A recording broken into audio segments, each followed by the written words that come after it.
Good evening, everyone. I'm Roger. I went to an exciting event called Gathering for Gardner. Who knows Martin Gardner? He wrote for, yes, the older of us. He wrote for Scientific American starting in 1961. He did it for decades. He loved everything about mathematics and inventing and art and all the intersections of it. So some years ago, 26 years ago, because the event is held every 2 years, they started a gathering to just celebrate all the things that Martin Gardner liked and the intersection of all the interesting people that either wrote things that Gardner followed or took what Gardner wrote about and expanded it in some new way. So there were many things that I learned about along the way. Conway's Game of Life, little cells of things that move around. We had an Apple II and we could finally program that and see it move on the screen. Of course, Escher, we've all known Escher's work forever, and all sorts of other wonderful things that Gardner presented to us. This year's event featured Mr. Erno Rubik, the inventor of the Rubik's Cube, which of course happened when I was in high school or something long ago, and I could actually accidentally do it a couple of times. But we had young people at this event who could do it one-handed, could do it blindfolded, could scramble each other's cubes and give it up to each other and do it in 12 seconds. I mean, with her toes, yes.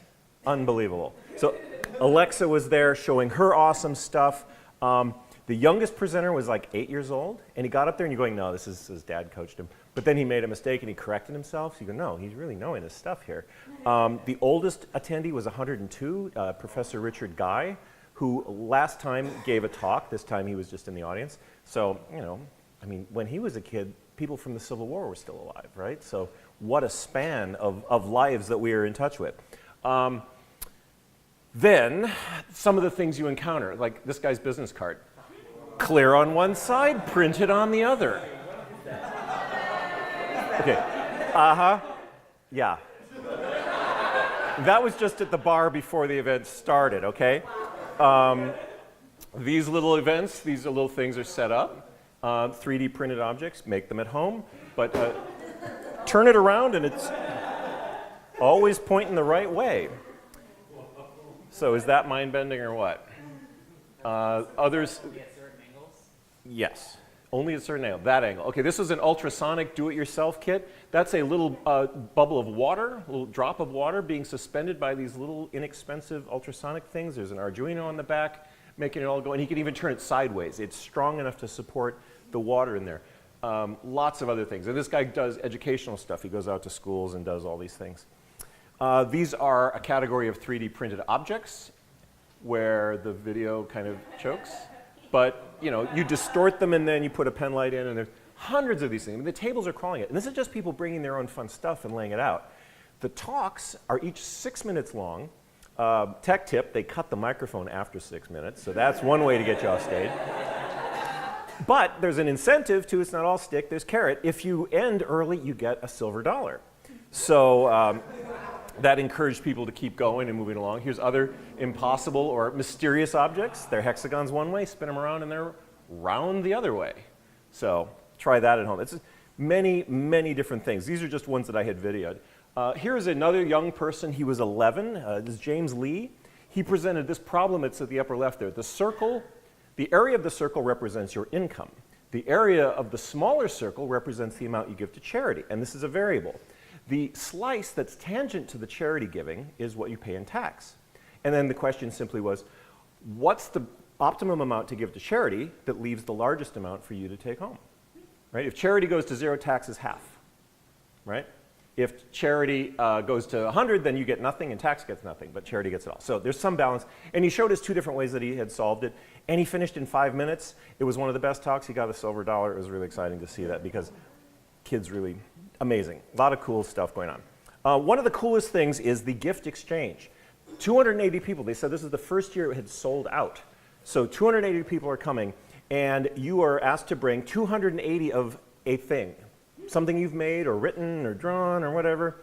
And then at the end of the event, you go home with a bag with 280 different things in it. This has been mind-bending in the past. Now, I gotta say, there's 26-minute talks in the morning, 26-minute talks in the afternoon, a couple of guest speakers who get 30 minutes.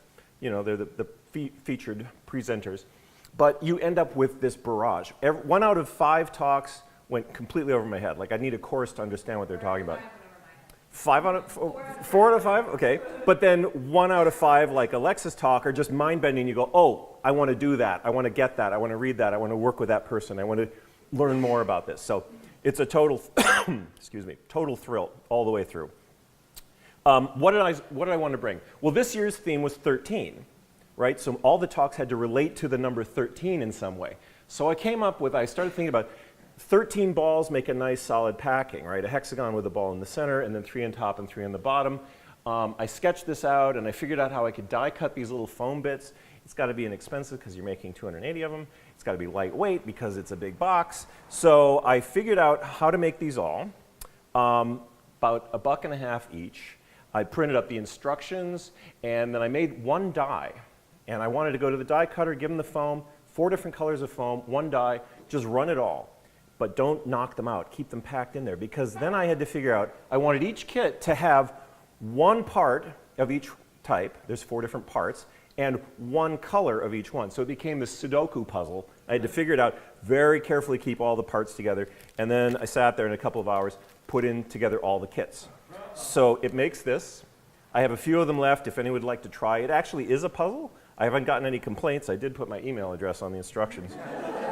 Maybe no one will build it. I still have stuff from the 5th gathering that I went to that I haven't gone through and put together. So I just wanted to end one of the one of the most exciting talks for me. Mind-bending, I need a course to learn what it is, but really charged me up. So it was both of those categories, was Stephen Wolfram, who knows Mathematica, his big product. Stephen's a really darn smart guy, and a very nice guy, too. Went up to him and talked to him afterward.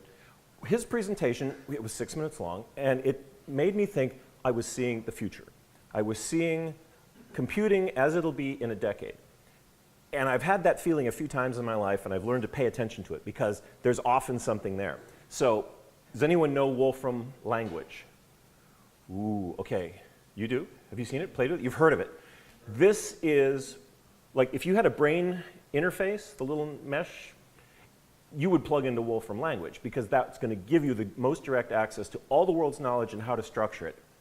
I've got to go and figure out how to take a class in Wolfram language and figure that out. So, bonus thing.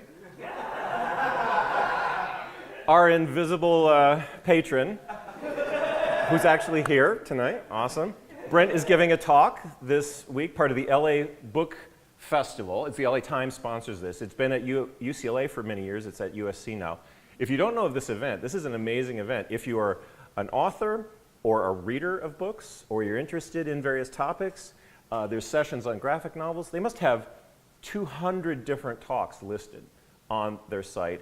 They're generally the ones that you get a ticket for. They're just $2 each, so you can get a whole bushel of them. Go in and see it. And Brent's got the big Norris Theater, so it's going to be a great talk right in the center of the USC campus. And I think that's all I have to say. Okay, thank you.